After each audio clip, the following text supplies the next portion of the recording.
You spent all that time, all that energy, all of that passion to get your business off the ground. Now it's also important to make sure that you bring that passion home and protect yourself. My name is Andrew Ayers. I'm an estate planning and business law attorney, and let's talk about the importance of estate plan documents to small business founders. This week is Twin Cities Startup Week, and there are all kinds of small business owners and tech entrepreneurs all around the Minneapolis-St. Paul area, checking out a great conference with a lot of good panels, some fun social events, and lots of things for those who are looking to get into business, maybe turn that side hustle into a full-time hustle. Those things are out there for you to check out, but one of the areas that may or may not come across your radar if you're starting your business is the importance of an estate plan. Now, when I talk to younger individuals, people in their early 20s, they're not married, maybe right out of college, they are the hardest people to get through to understand the importance of having an estate plan. They often tell me, look, I'm not married, I don't have kids, I'm not really worried about any of those things, I'm just focused on my business.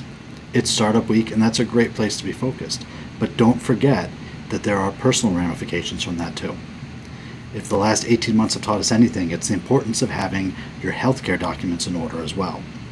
So, even if you're not going to listen to me and do a full estate plan, there's 2 documents that you as a business founder need to make sure you have in place. The first one is going to be your financial power of attorney. Now, if your company's going well, or you have a bunch of employees and you have a board of directors and you've taken on investing, you may not think this is that important to you. But if you are a business of one, like me, it's just me at my law firm, then you want to make sure you have a financial power of attorney. What happens if you get sick? Who can make decisions for the business? Who can keep the business running? What if they have to make payments on behalf of the business? If you're sick and unable to do that, you need somebody to be able to step in for you. So if you're running a solo business, it's truly only you. A financial power of attorney will allow you to choose somebody to make financial decisions and manage your finances while you're incapacitated. The second document that is just as important, if not more important, is your healthcare power of attorney. Just like the financial power of attorney, this document is going to be used to tell the doctors, the nurses, the hospitals that may be treating you who is the person they should talk to.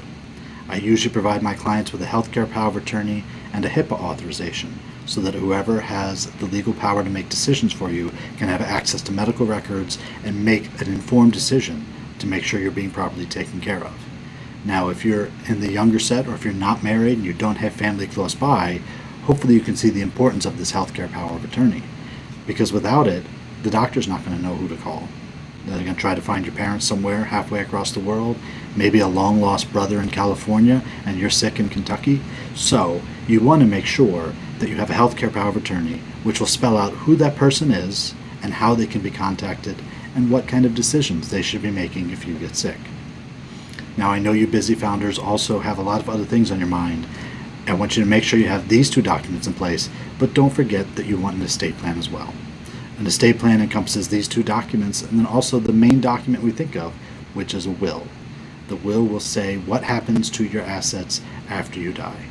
If you have a business, you want to make sure that it's been incorporated and has proper foundational agreements that lay out what happens. And hopefully those operating agreements say what happens in case you become sick or die. But in your personal life, just as important as that business you put all the time in, you want to make sure you have an estate plan that spells out, first of all, who to talk to if you become sick, who can handle your finances, who can make health decisions, and then, God forbid you die, you want to have that will in place so that your assets are divided the way you'd like them to be divided. Now, there's 2 ways you can accomplish all this. And as a founder, you probably have put in a lot of sweat equity, you've tried really hard, and you've done a lot of things yourself. And you can try to do that as well when it comes to your estate plan. You can try to find a will online, you can try to find these documents and hope you get them right. Or the second way to do it, which you're probably smart enough to do, is to work with a professional. Talk to your financial advisor, talk to your accountant, talk to your lawyer, and make sure these documents are professionally prepared for you so that they are done correctly and they reflect your wishes. I know you're busy. It's Twin Cities Startup Week. We're all going to have a lot of fun at events all across the metro area.